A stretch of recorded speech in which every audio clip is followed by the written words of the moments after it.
Excellencies, today we gather here at the Kigali Genocide Memorial to honor the memory of the victims of the genocide against the Tutsi. On this day, 30 years ago, over 1 million innocent lives were brutally taken in 100 days, with 250,000 souls finding their final resting place here at this memorial. You're joining millions of other Rwandans who are laying wreaths in countless memorials and graves throughout the country and abroad in remembrance of the lives that we've lost. Excellences, aujourd'hui vous rejoignez des millions d'autres Rwandais à travers le pays et au-delà pour honorer la mémoire de plus d'1 million de victimes du génocide contre les Tutsis, dont 250 000 ont trouvé leur dernière demeure ici, dans ce lieu dédié à leur mémoire. Excellency, in a moment, you will lay down your wreath to honor the victims of the genocide against the Tutsi. I would like to request the military band to guide us in this important moment.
Excellencies, we invite you all to take a step forward towards the wreath and pay respect to the victims of the genocide against the Tutsi. Please take a moment of reflection as the military band plays the Rivari.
Excellencies, thank you for honoring the innocent lives we've lost.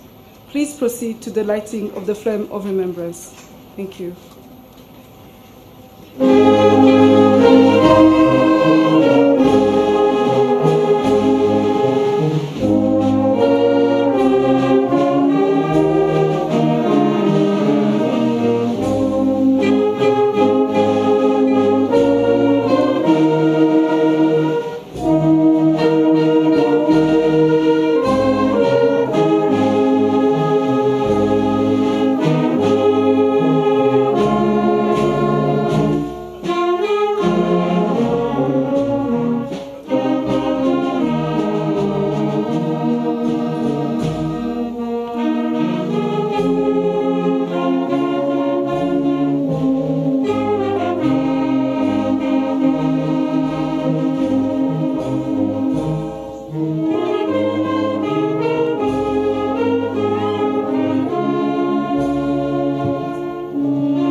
Your Excellency, the President of the Republic of Rwanda and First Lady, this is the moment to light the flame of remembrance, urumuri rw'icyizere.